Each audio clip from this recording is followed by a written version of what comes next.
한국투자증권과 의료은행 고객 여러분 안녕하십니까? 2021년 금융시장과 부동산 시장을 전망하는 자리에 사회를 맡게 된 한국투자증권 기획실에서 근무하는 최문선입니다. 오늘 설명에는 먼저 금융시장에 대해서 알아보고 2부 순서로 부동산 시장에 대해서 전망하는 순서로 진행하겠습니다. 먼저 금융시장의 전망에 대해서 두 분 참석해 주셨는데요. 한국투자증권 리서치 센터장인 유종우 상무님 자리해 주셨습니다. 예, 안녕하세요. 네. 그리고 우리은행 투자전략팀의 박형중 부장님 나와주셨습니다. 네, 반갑습니다. 네, 반갑습니다. 바로 진행하도록 하겠습니다. 일단 주식시장 먼저 알아볼 텐데요. 작년에 주식시장 상황을 좀 짚어봐야 할 것 같습니다. 코로나로 글로벌 경제가 매우 어려운 상황임에도 불구하고 주식시장은 사상 초유의 호황을 누렸는데요. 예를 들어서 한국 주식시장은 전 세계 수익률 1등을 기록했고, 테슬라 같은 경우에 저점에서 샀다면 작년에 수익률이 1000%, 10배 올랐다는 얘기죠. 그리고 연말 연초에도 주식시장이 지금 더 뜨거운 상황인데요. 박형중 부장님, 최근 이런 흐름, 이유가 뭔가요? 한 세 가지 정도로 좀 뽑고 있습니다. 일단 첫 번째로는 강력한 재정 부양 효과 아닌가 싶습니다. 한국을 비롯한 전 세계 주가 상승률이 빨라지기 시작한 시점이 미 대선이 끝난 11월 3일 이후였거든요. 그 이후로 이제 미국의 바이든 대통령이 재정 부양을 공언을 했고 이미 1조 9천억 달러 가까운 금액을 지금 재정안에 올려놨죠. 2월 달에 추가로 재정 부양 정책을 또 내놓을 예정에 있습니다. 그래서 일단 첫 번째로는 미국을 비롯한 주요국이 강력하게 재정 부양에 나선 게 주가를 끌어올렸던 게 아닌가 싶고요. 두 번째로는 경기와 기업 실적이 회복되고 있습니다. 전 세계 대부분의 국가의 성장률이 올해는 플러스로 전환이 될 걸로 지금 예상이 되고 있습니다. 한국은 지난해 마이너스 1%대 성장률에서 올해는 3%대 성장률로 좀 크게 올라설 걸로 예상이 되고 지금 현재 코스피 영업이익 12개월 포워드 기준으로는 한 180조 원을 기록할 걸로 예상을 하고 있습니다. 그래서 기업 실적 좋아지고 경기가 좋아지는 것이 또 주가를 끌어올렸다라고 보고 있고요. 마지막으로는 다 아시겠지만 저금리와 유동성 여기에 더해서 달러 약세가 더해지면서 주가를 크게 끌어올린 게 아닌가라고 분석을 하고 있습니다. 네. 그렇다면 유종호 센터장님, 올해 주식시장 이러한 흐름을 이어갈 수 있을까요? 예, 결론부터 말씀드리면 올해도 주식시장은 좋을 걸로 지금 보고 있고요. 앞서 말씀드린 대로 가장 중요한 요인은 유동성이라고 그렇게 보고 있습니다. 작년 코로나 터진 이후로 각국 정부하고 중앙은행에서 경기 부양책과 유동성 공급을 굉장히 많이 했고 사실 시장에서 이게 다 소화가 되게 어려울 정도로 지금 많이 풀려 있는 상태입니다. 이게 이제 경기 회복에 따라서 좀 회수될 수 있다라는 우려는 있겠지만 기본적으로 각국이 코로나에 대해서 어느 정도 면역이 확보되는 시점까지는 최소 1, 2년 그 이후로 경기 회복되는 시점까지 유동성이 어느 정도 계속 공급된다라고 보면 올해도 풍부한 유동성을 바탕으로 한 주식, 회사채, 커머더티 이렇게 수익성 자산에 대한 수요는 강할 걸로 보고 있고요. 그래서 기본적으로 주식시장에 대한 전망도 긍정적이다 이렇게 볼 수 있을 것 같습니다. 그러니까 올해 이러한 흐름이 이어질 수 있기 때문에 연말 연초에도 이렇게 주식시장이 더 뜨거워진 이런 상황인 것 같습니다. 그런데 좀 반론을 제기할 수도 있을 것 같아요. 최근에 테이퍼링, 그 다음에 텐트럼 리스크 이런 용어들이 등장하기 시작했거든요. 그러니까 좋은 건 알겠는데 또 이게 또 어떤 분위기가 나오면 어떤 시그널이 나오면 또 하락세로 전환할 수도 있는 게 또 주식시장이다 보니 하락세로 전환할 만한 요인이 뭐가 있을까? 그 다음에 어떤 지표를 좀 유심히 봐야 그런 하락 시그널을 챙길 수 있을까? 이런 부분들이 좀 궁금해할 수 있는데요. 박형준 부장님 좀 답변 부탁드리겠습니다. 네. 일단 개인적으로는 지금 주가 수준에 버블이 꼈다라고 보고 있지는 않습니다. 단지 좀 과열 기미가 좀 있다라고 보고 있어서 올해 시장을 좀 긍정적으로 보고 있는데 그럼에도 불구하고 시장 참가자들이 주의해야 될 부분 여쭤보시면 좀 두 가지 정도로 말씀을 드리고 싶습니다. 첫 번째로는 주가가 너무 많이 올랐다라는 사실 그 자체일 것 같아요. 주가를 긍정적으로 보게 하는 여러 가지 긍정적인 요인이 있음에도 불구하고 최근에 주가 상승세가 빨랐다라는 거는 누구도 부인할 수 없을 것 같아요. 그래서 그 단기간에 주가가 너무 많이 올랐다. 이 요인 때문에 올해 간간히 변동성이 커지는 국면은 있을 수 있겠다라고 생각이 되고요. 또 하나는 금리 리스크입니다. 앞서도 말씀을 드렸지만 작년부터 이어온 주가 상승세의 기반의 하나는 낮은 금리와 풍부한 유동성이었거든요. 네. 근데 금리가 오르게 되면 이 부분을 훼손시킬 가능성이 있는 거죠. 최근에 인플레이션 우려가 부각이 되면서 미 국채 10년물 금리가 1%대를 넘어섰단 말이죠. 그러면서 전 세계 주식시장의 민감도, 주가의 금리에 대한 민감도가 커지면서 조정을 받고 있는데 금리가 더 오르게 된다면 이 주식 밸류에이션에도 영향을 미치면서 주가 상승세를 훼손시킬 수 있다라고 보고 있습니다. 다만 이러한 전망에도 불구하고 저희는 이 금리가 오른다 하더라도 주가 상승세를 꺾을 만큼 오르겠느냐라고 보고 있지는 않습니다. 연준도 금리가 과도하게 오르는 것을 경계하고 있기 때문에 네. 일단은 주식시장의 상승세를 꺾을 만큼 금리가 오르지는 않을 거다라는 전망을 갖고 있습니다. 네, 정리하면 상승폭이 너무 컸던 것, 요 자체가 좀 조정의 빌미를 제공할 수 있다. 그리고 금리가 인상이 되면 그 조정의 빌미를 제공할 수 있을 것 같다. 다만 오르더라도 상승세가 뭐 크게 꺾이거나 이런 부분은 좀 크진 않을 수 있다. 이렇게 좀 정리를 할 수 있을 것 같습니다. 어쨌든 올해 주식시장에 투자하는 투자자 여러분들 입장에서는 미국 금리 상승 이 부분은 좀 유념하셔야 되지 않을까 싶네요. 시장에 대해서 조금 알아봤는데요. 다음으로는 산업하고 기업에 대해서 좀 알아보도록 하겠습니다. 센터장님, 네. 코로나로 돈이 많이 풀려서 유동성이 풍부해진 관계로 주식시장에 돈이 들어오고 그래서 주가가 많이 오르고 뭐 잘 알겠습니다. 그런데 최근 국내 기업들 모습을 보면 과거와 좀 다른 양상들이 좀 보여요. 예를 들어서 현대차 같은 경우에는 애플하고 협력을 해서 자율주행차를 만들겠다. 놀라운 소식이죠. 그리고 삼성전자 같은 경우는 인텔의 반도체 생산을 대행하는 수주 얘기도 좀 돌고 있는 상황이고, LG와 뭐 삼성 SDI, 뭐 2차 전지 회사들은 뭐 다른 중국 업체들이 한동안 따라오기 어려울 정도의 격차, 기술력을 갖춘 것 같고요. 한국 기업들이 요새 너무 잘 나가는 것 같습니다. 갑자기 왜 이렇게 잘 나가는 거죠?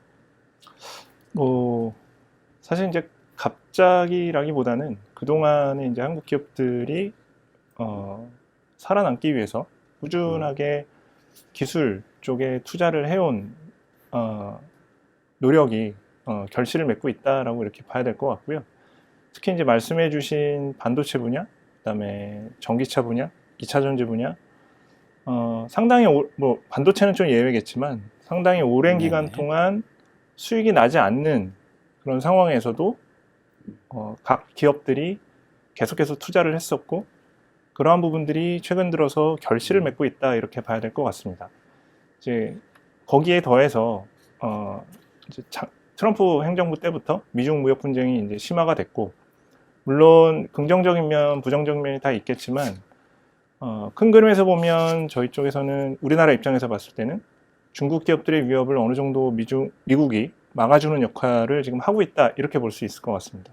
그래서 물론 지정학적 그런 역학관계가 있기는 하지만 미국 입장에서 봤을 때는 그동안의 제조업 파트너라고 할 수 있는 중국 대신에 한국의 기업들을 파트너로 삼는 그런 케이스가 좀 더 많아지고 있는 상황이고요. 그런 가운데 국내 기업들, 경쟁력이 있는 기업들이 지금 시장에서 부각을 받고 있다 이렇게 볼 수 있을 것 같습니다.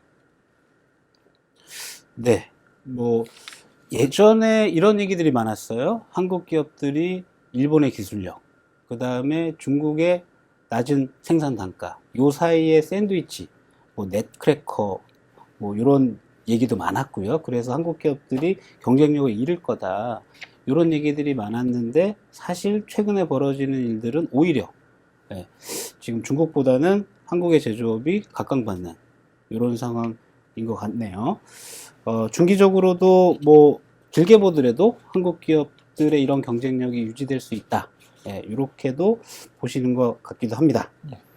대한민국 국민의 한 사람으로서 굉장히 자랑스러운 소식인 것 같고요. 또 이번에는 또 박형중 부장님께 좀 여쭤보겠습니다. 지금 주식시장 좋고 앞으로도 좋을 거고 그 다음에 대한민국 기업들 상황도 굉장히 좋다. 뭐 좋은 얘기인데요.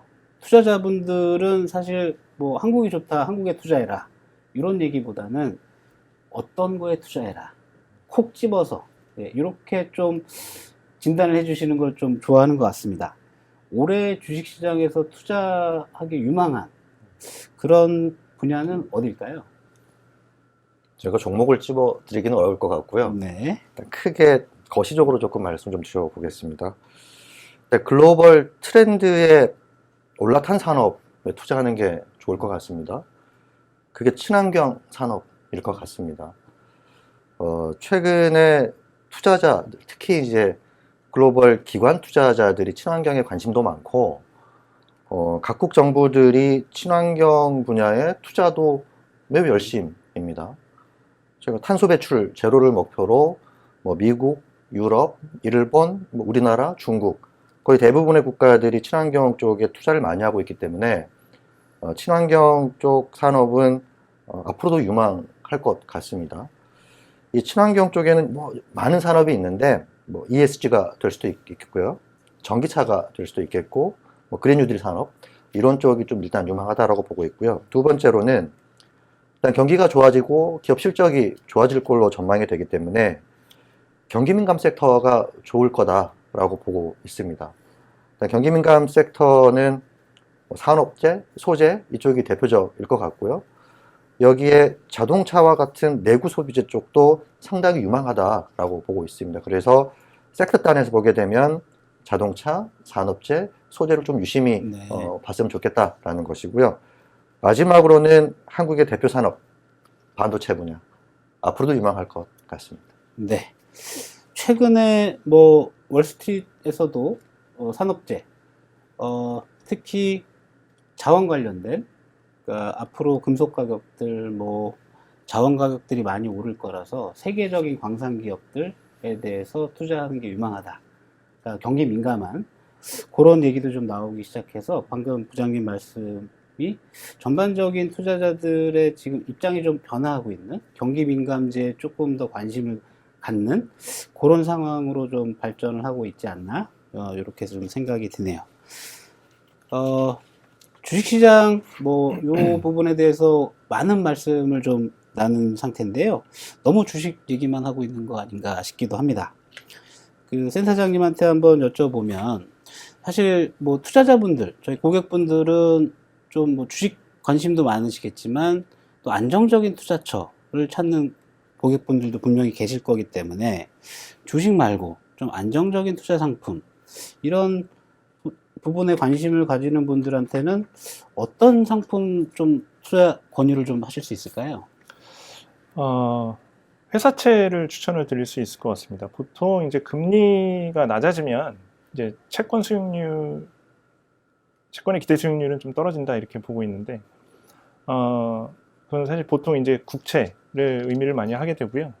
회사채 같은 경우는 그 경기가 좋아지면 채권 가격이 오히려 이제 오르는 그런 상황이 발생을 합니다. 그래서 사실 작년 4월에 코로나가 한창 막 초기 단계일 때는 신용등급이 굉장히 우수한 그런 기업도 정부의 이 보증 하에 채권을 발행할 수 있을 정도로 굉장히 자금이 좀 유동성이 굉장히 떨어지는 그런 상황이었는데, 최근 들어서는 회사채 분위기도 굉장히 좋습니다. 그래서 뭐 어떤 기업 같은 경우 1,600억 모집하는데 1조 7천억 이상 자금이 몰리기도 하고 그런 상황입니다. 그래서 이 향후에 올해 앞에도 말씀드린 것처럼 이제 기업 실적이 좋아지고 하는 상황에서 기업들이 발행하는 그런 회사채 가격도 상승한다라고 보면 안정적인 투자처로는 회사채를 추천을 드릴 수 있을 것 같습니다. 다만 이제 경기가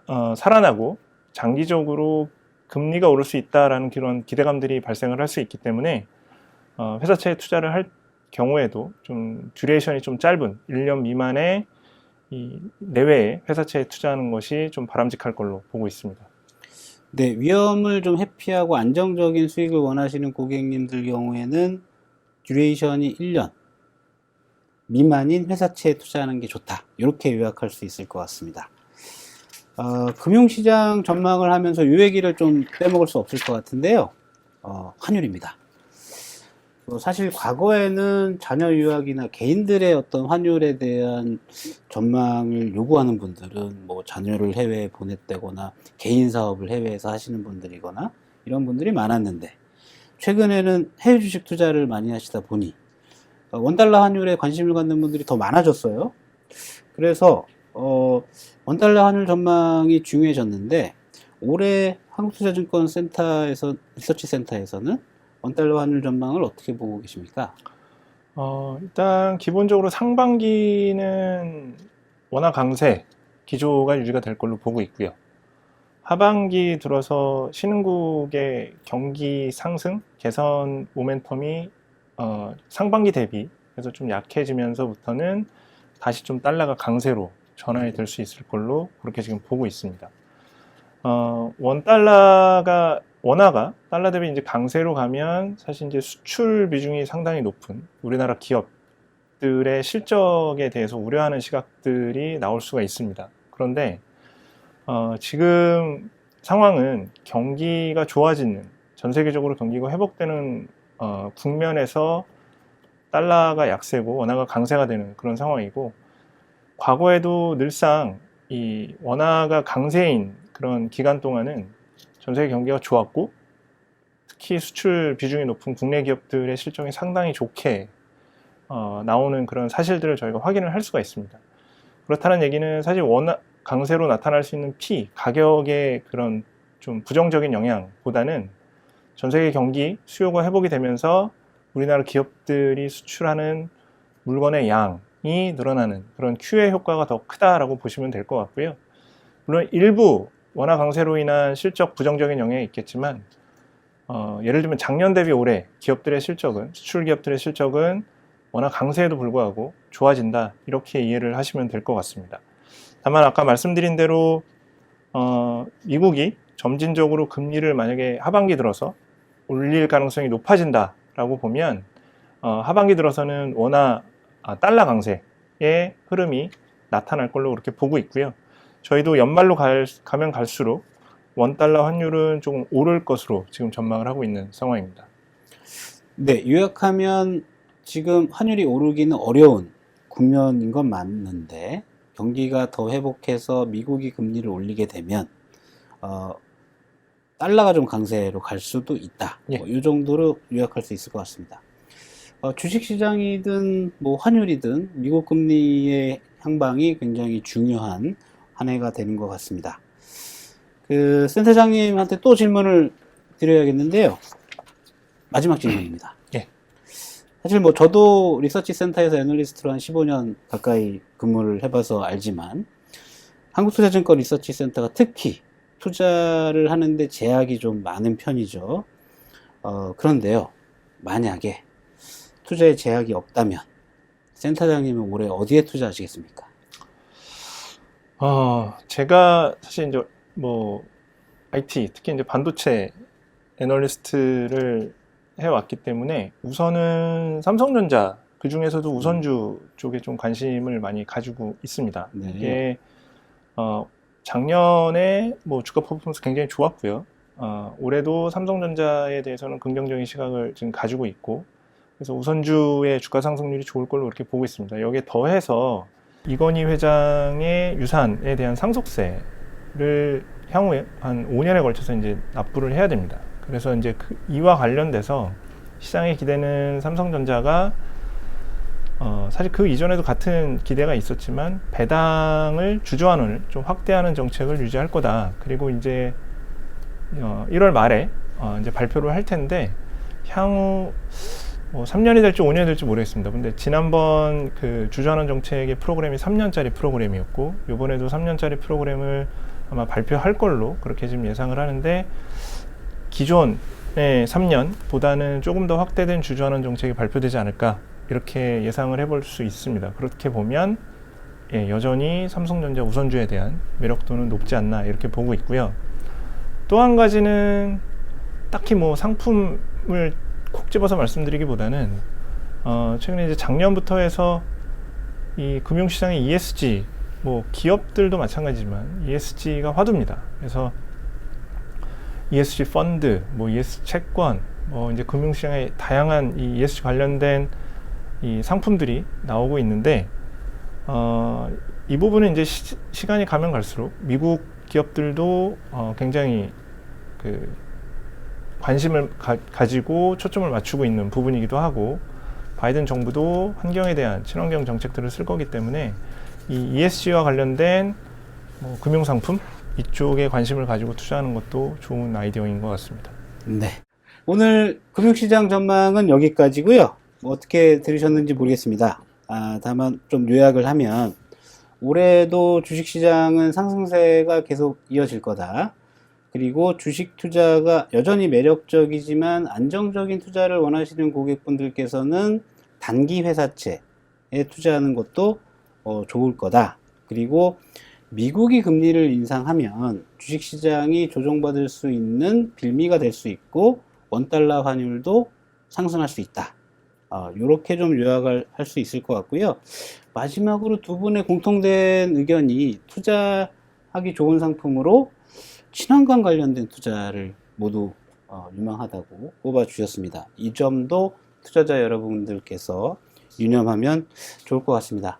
이상으로 1부 금융시장에 대한 전망을 마치도록 하겠습니다. 저는 2부 부동산 시장으로 돌아오겠습니다. 감사합니다.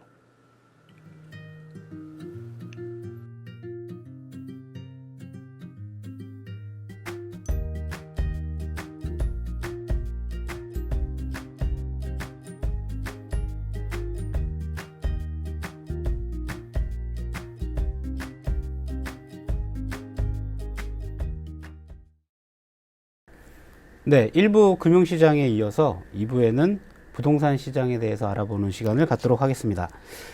최근 부동산 시장 상승세 아주 계속 좋은 상황인데요. 사실 유례 없는 상승을 이어가고 있습니다.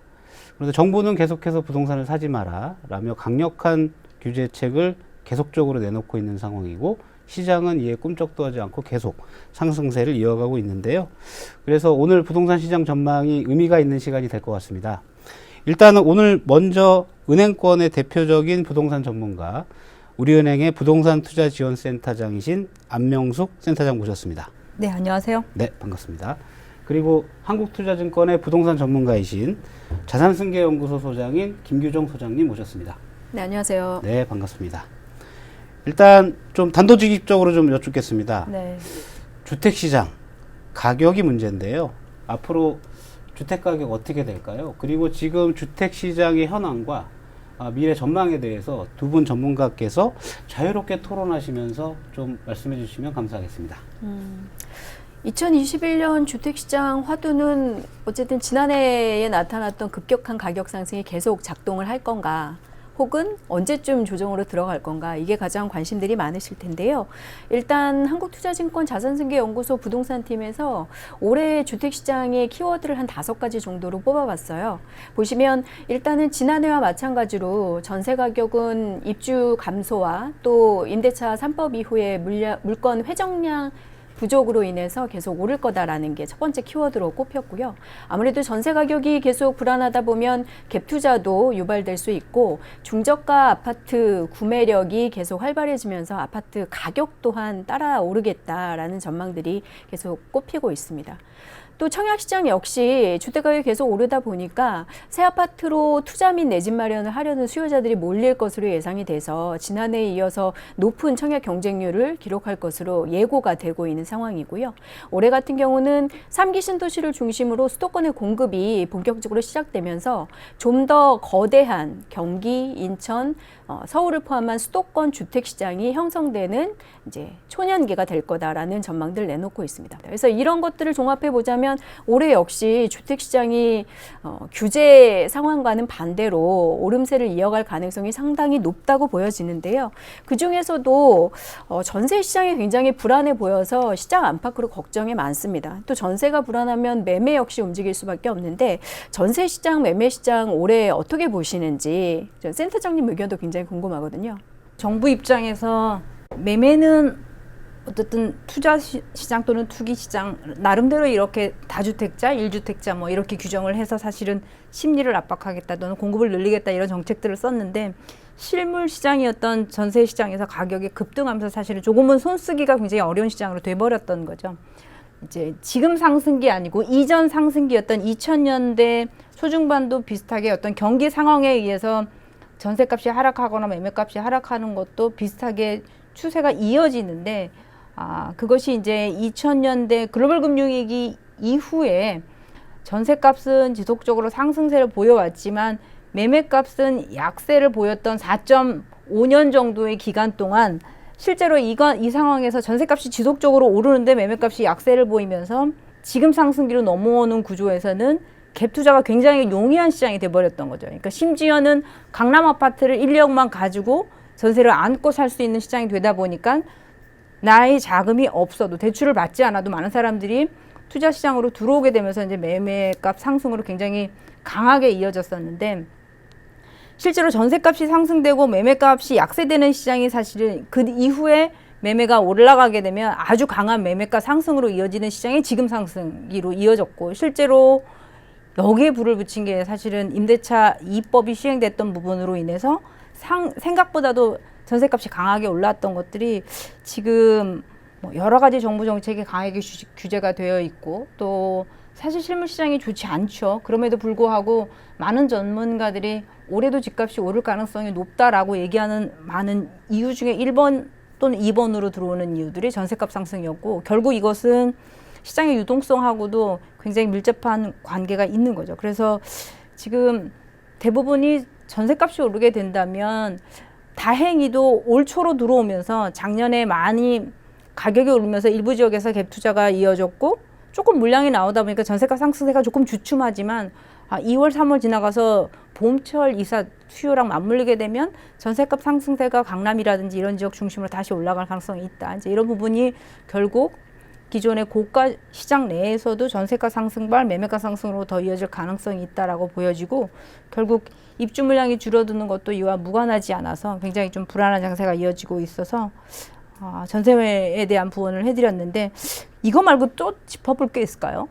최근에 수치를 보면 뭐 시세 기준으로 9억 원 이하, 6억에서 한 9억 정도 사이 되는 서울 수도권의 아파트들도 거래량이 굉장히 많이 늘어났잖아요. 또 특히 이제 거래에 나선 분들의 연령대도 30, 40대로 크게 낮춰진 상태고 그래서 이 수요자들이 올해도 움직일 가능성이 굉장히 높아서 전세에 이어서 매매도 동반 상승세를 그리고 지역도 사실 제가 볼 때는 전국적으로 별로 가리지 않을 것 같아요. 서울 수도권 규제가 있지만 뭐 소소하게는 계속 오름세를 이어갈 가능성이 많고 지방시장 시장은 그래도 비규제 지역이 남아있는 데다가 유동성 장세 흐름이 계속 움직일 수 있어서 전국적으로 특히 제가 볼 때는 지방이 오히려 더 올해는 상승폭이 계속 이어갈 수도 있겠다라는 생각인데 이러한 장을 가능하게 하는 건 지난해와 마찬가지로 결국엔 이제 저금리와 유동성 장세가 올해도 계속될 거라는 거고 어쨌든 금리가 굉장히 낮게 설정되어 있는 부분이 계속 자산 투자에 뛰어들 수 있게 하고 뛰어들 수밖에 없게 하는 상황이어서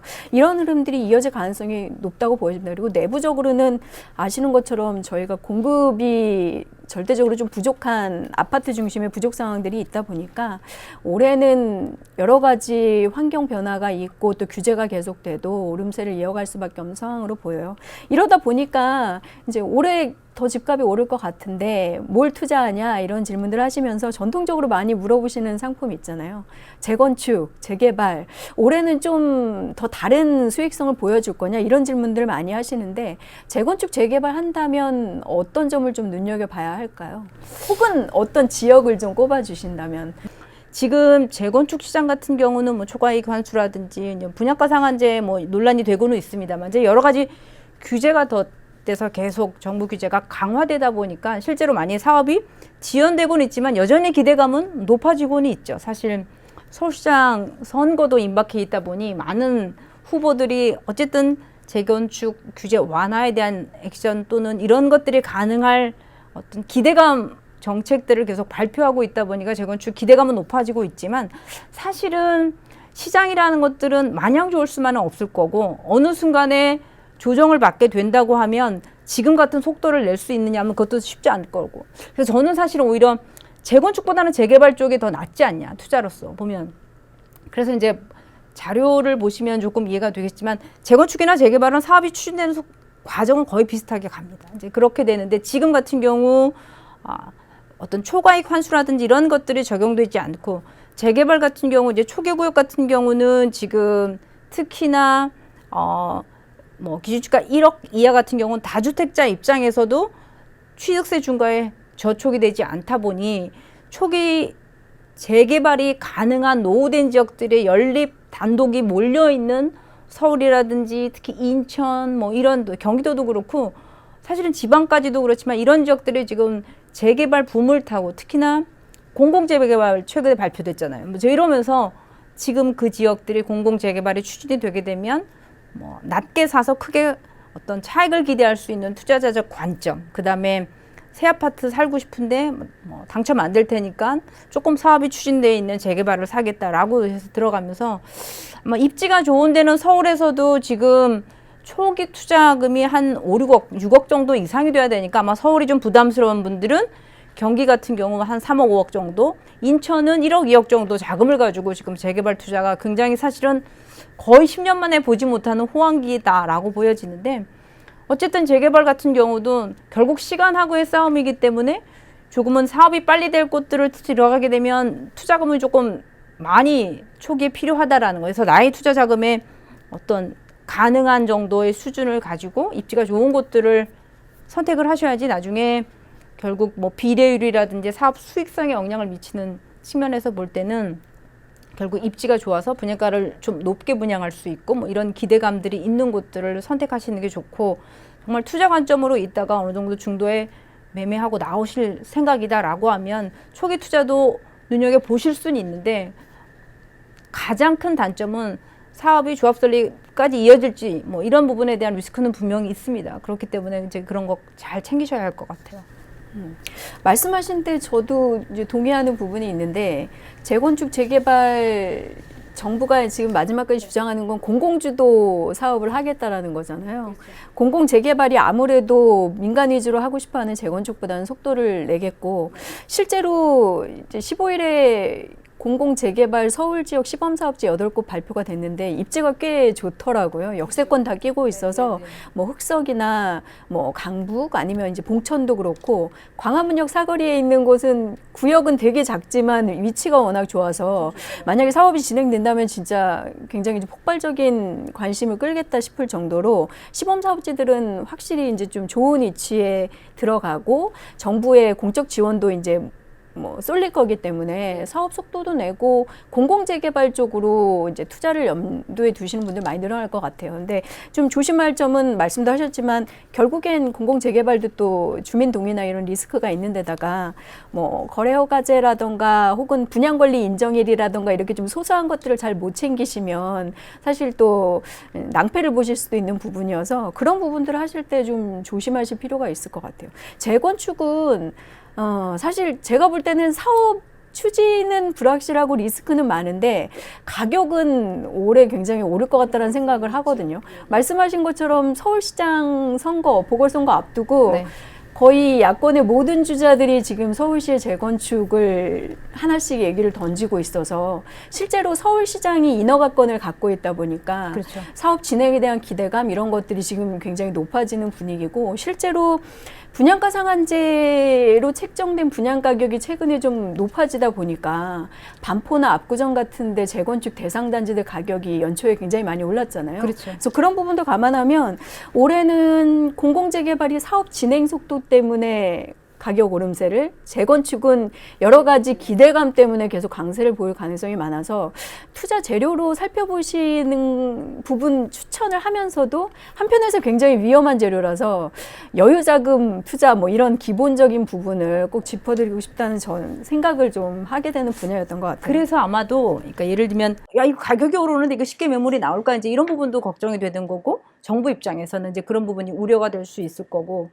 더욱이 만약에 이제 자녀분들한테 뭐 증여의 목적으로 하나를 사주겠다고 하면 이제 재개발이 예를 들면 한남이든 흑석이든 입지, 노량진이든 입지가 좋아서 실제로 매매 가격은 거의 10억 정도이지만 권리가의 기준이 될 수 있거나 감정평가 가격은 뭐 3억 이하 것도 굉장히 많기 때문에 사실은 여러 채를 갖고 있어도 종부세라든지 이런 부담들이 크지 않습니다. 그렇기 때문에 자녀 증여 목적으로 사서 주겠다라고 하면 제가 봐선 재개발인 것 같습니다. 굉장히 큰 팁을 서슴없이 막 주시는 예. 상황이었는데 그러면 다음은 오늘 이거 방송 혹시 이제 실시간으로 보고 계신 분이 있다면 가장 궁금하신 부분이 될 것 같아요. 네. 주택시장이 지금 저희가 올해 여러 가지 상황이나 리스크 변수에도 불구하고 계속 갈 것 같다, 오를 것 같다라고 말씀을 드렸지만 다들 그래도 언젠간 조정이 될 텐데 그렇겠죠. 지금 공급도 이제 뭐 대통령 신년사에서 공급도 뭐 획기적으로 늘린다라는 얘기가 나온 상황이고 하다 보니까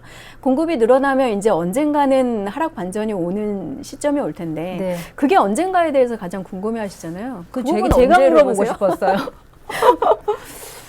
사실 이제 그 뭐 계속 폭락에 대한 경고도 유튜브 상에서 비관적으로 보시는 전문가들 포함해서 얘기가 나왔던 거고 또는 또 다른 믿음 중에 하나는 우리 과거를 쭉 추이를 보니까 일기 신도시 입주 시점 그러니까 80년대 후반 장세에 아주 강한 상승세가 하락하기 시작했던 것들이 91년도 분당 시범단지 포함해서 물론 이 경기상으로도 이제 3조 호황이 뭐 여러 가지 매듭이 지어지는 시기하고 맞물려기도 했지만 이제 그때 일개 신도시 입주 물량 왕창 쏟아지면서 사실은 좀 긴 조정이 들어갔죠.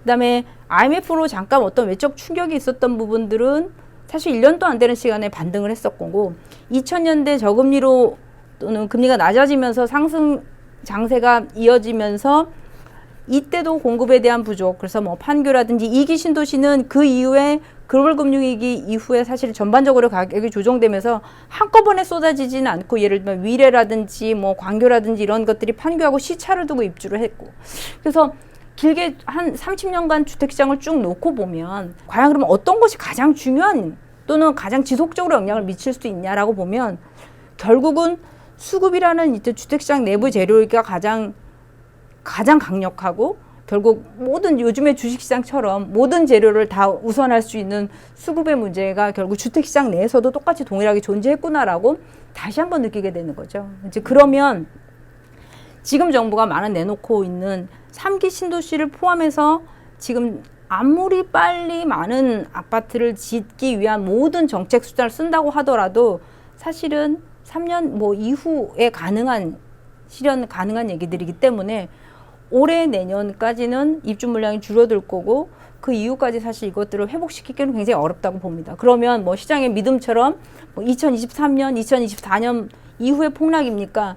그런 것까지 이렇게 단언하기는 어렵겠지만 저는 그러니까 예를 들면 지금 코로나 이런 상황들이 뭐 백신이 개발되고 치료제가 개발되면서 전반적으로 지금 장기채 금리가 좀 올라가면서 이제 금리가 조금씩 올라갈 가능성들도 있고 그러면 지금의 이런 부동산을 투자하기 좋은 환경이라는 게 조금씩은 시장 내에서는 이미 조정기로 가고 있는 거 아니냐. 그러면 올해 내년 정도까지가 이런 호황기가 이어질 가능성은 있지만 그 이상은 단언하기는 어렵다. 그래서 어쩌면은 사람들이 생각하는 것보다는 수급의 문제는 그렇지만 주택시장 외부에서는 이미 사람들이 그렇게 조정이 되는 과정 속으로 가면 저는 사실은 내년 말까지가 길게 보면 그런 장세가 이어질 수 있기 때문에 그러면 더욱이 부동산은 꺾이기 시작하면 팔기 어렵습니다. 그렇기 때문에 만약에 어떤 조정에 대비해서 내가 판다라고 생각을 하면 뭐 올해 내년 정도 안에 정리를 할 수 있는 타이밍으로 가져가는 게 좋지 않냐라는 게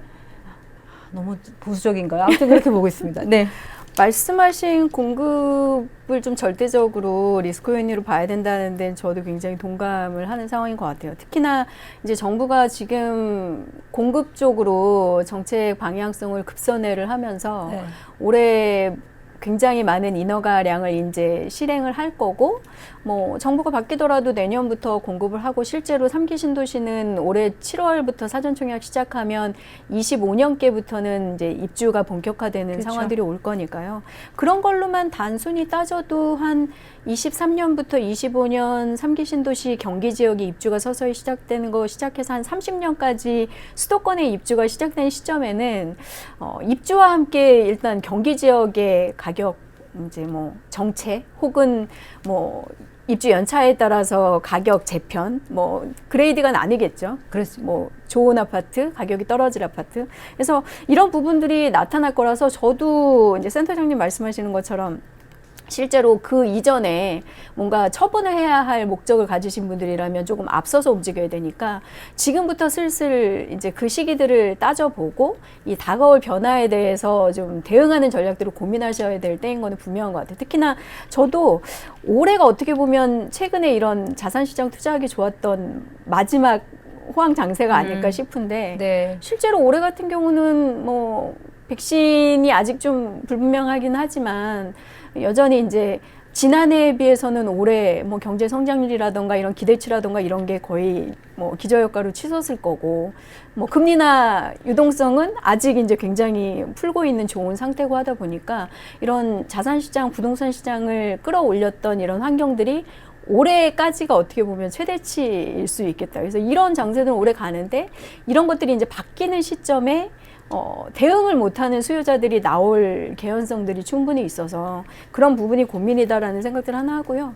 하나는 이제 경기 인천 지역 신도시나 택지 개발 위주로 많이 공급을 하고 실제로 서울에서도 뭐 역세권 공공사업이라던가 이런 걸로 뭐 크고 작은 뭐 나홀로 단지라던가 뭐 다세대라던가 이런 빨리 지을 수 있는 주택 공급은 늘어날 텐데 대단지형 아파트 공급은 여전히 이제 재건축을 풀지 않으면 좀 한계가 있다 보니까 경기 지역과 달리 공급이 늘어나는 시점에도 서울 지역의 가격 조정은 좀 다른 양상이 될 수 있겠다라는 생각들 하거든요. 그러면 결국에는 또 저희가 지역을 선택하고 장기 보유제로 남겨놓는 주택은 어디로 해야 되느냐. 이거에는 답은 결국엔 좀 변치 않는 답변이 나올 것 같아서 이 부분에서는 좀 계속 저도 고민이 많기는 합니다. 네, 그렇군요. 네, 두 분 전문가께서 이렇게 왔다 갔다 대담을 진행하시니까 사회자가 참 편하네요. 네.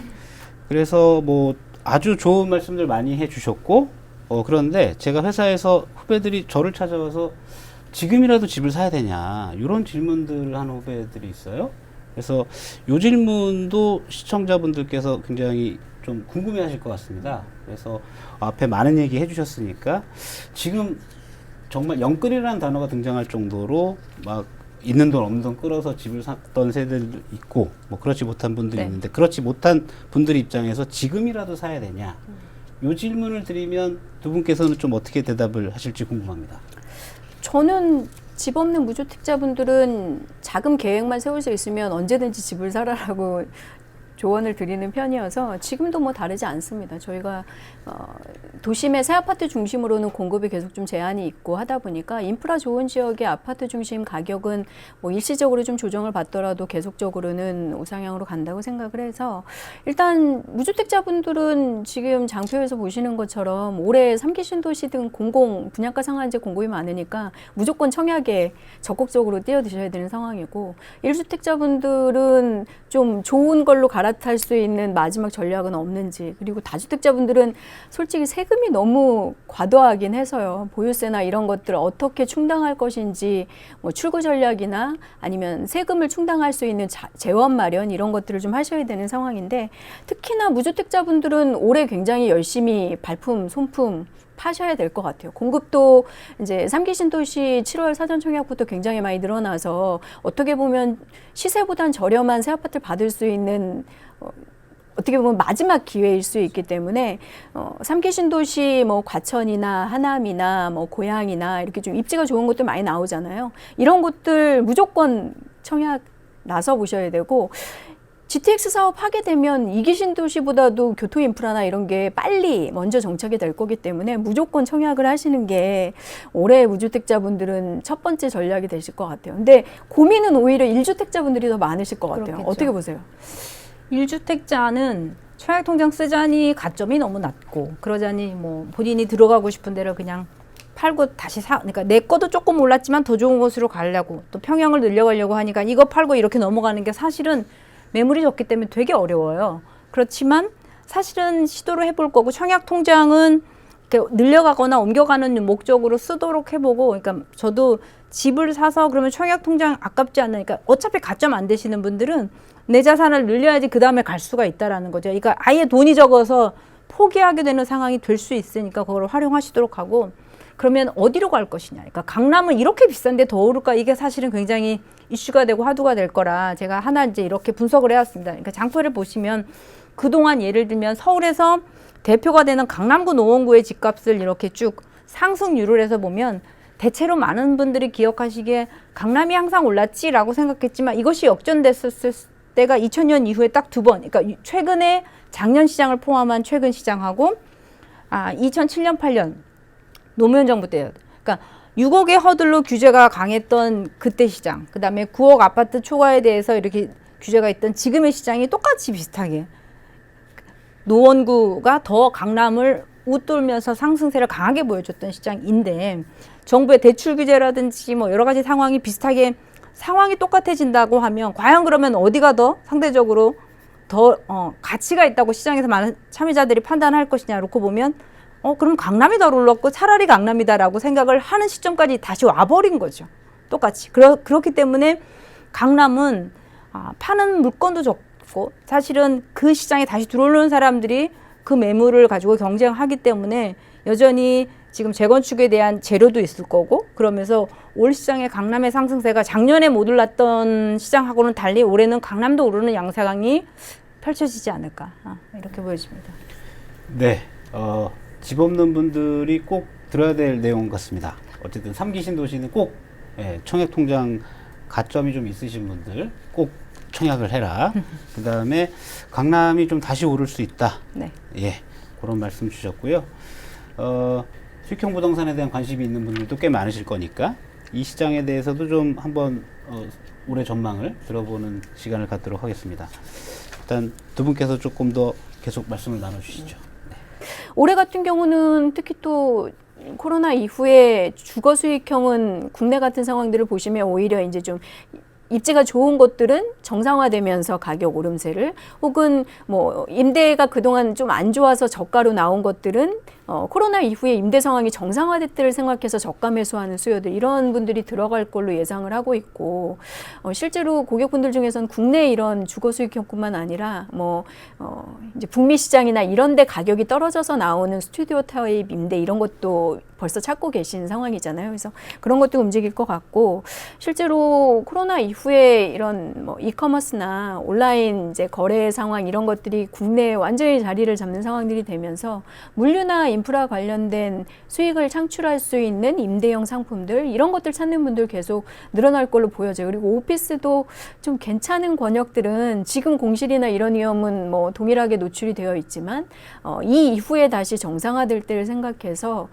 요즘 트렌드에 맞춰서 친환경이나 기후 대응 이런 것들 이제 인증받은 그런 건물들 위주로는 저가 매입을 기다리는 수요자들의 움직임이 많아서 올해 수익형도 여전히 저금리 유동성 장세의 이런 수요 흐름들 받으면 거래나 아니면 이제 실제 거래 금액 시장의 유동이나 이런 것들도 나쁘지 않을 것으로 보고 있어요. 네, 저도 동의하는데 실제로 이제 자산가 중에서 꼬마 빌딩이라고 하는 것들을 많이 찾고 이제 저희도 투자 자문업을 하면서 고객들의 니즈에서 이제 매매 자문을 많이 하다 보면 작년에 워낙 많이 거래가 돼가지고 올해 과연 매물 나올 수 있는 게 있을까 할 정도로, 그러니까 사실은 살려는 니즈는 많지만 매물이 많지 않거나 또는 투자할 여건들이 투자할 여건의 수요자는 많지만 공급이 많지 않은 상황. 뭐 이제 왜냐하면 뭐 시장을 다 동일하게 보기 때문에 아무래도 이제 전반적으로 매매 거래는 오히려 금액이나 이런 것들을 작년 시장을 넘어서기가 쉽지 않을 수도 있겠다는 생각이 들고, 일단 만약에 금리가 조금씩 올라가게 된다면 지금 일단은 임대 시장 자체는 많이 꺾여 있기 때문에 자산 가격이 빠른 속도로 올라와서 사실 당장 임대 수익이 나지 않아도 자산 가격 상승으로 커버를 하고 투자자들을 유인했지만 여전히 임대료를 커버할 수 없는 상황, 또 세금은 또 계속 늘어날 테니까 이제 그런 부분들이 굉장히 좋은 곳과 그렇지 않은 곳들을 굉장히 명확하게 수익성 부동산 시장에도 규정을 짓고 시장에서 갈라놓는 시장으로 가겠다라고 보여지고요. 그냥 일반 투자자들의 입장에서 보면 의외로 저는 사실 오피스텔을 그렇게 썩 좋지 않게 봤는데 요즘에 이제 아파트를 대용할 수 있는 아파트텔이라고 분양이 돼서 그러니까 위례라든지 광교라든지 많이 분양된 것들이 오히려 전셋값도 오르고 하면서 분양 가격 대비 거의 2배까지 거래되는 것들 보니까 이게 결국 트렌드에 따라서 또는 정부 정책에 따라서 이게 틈새 시장이 돼서 각광을 받기도 하는 시장이지만 결국은 이렇게 트렌드가 있다라는 것은 트렌드의 끝도 있는 거잖아요. 바뀌는 시점이 될 수 있기 때문에 조금 그런 부분들은 금리 상황이라든지 또는 시장의 전셋값의 상황이라든지 이런 걸 보고 잘 체크하실 필요가 있겠다라고 좀 더 조언을 드리고 싶습니다. 네. 두 분께서 워낙 이렇게 열띠게 주거니 받거니 네. 토론을 하시다 보니 벌써 시간이 좀 많이 지났는데요. 이것으로 부동산 시장 전망도 마치겠습니다. 두 분 수고하셨습니다. 네. 네, 이렇게 1부 금융시장에 이어서 2부 부동산 시장까지 알아보는 시간을 가졌습니다. 2021년 주식시장도 좋을 것 같고 원달러 환율은 안정화되고 한국 기업들 경쟁력 올라갔고요. 부동산 시장도 계속 좋을 것으로 예상을 하는 전문가들의 의견이 있었습니다. 우리은행하고 한국투자증권 고객 여러분, 오늘 시간 어떠셨습니까? 양사가 협력을 하기로 작년 말에 협약을 했고요. 그 일환으로서 오늘 처음으로 온라인 공동 세미나를 진행을 했습니다. 많이 봐주셨으면 좋겠고 댓글을 많이 남겨주시면 저희 전문가들이 또 댓글에 답변도 드릴 예정이니까 궁금한 사항들 추가로 댓글에 남겨주시면 저희가 답변하도록 하겠습니다. 시청해 주셔서 대단히 감사합니다.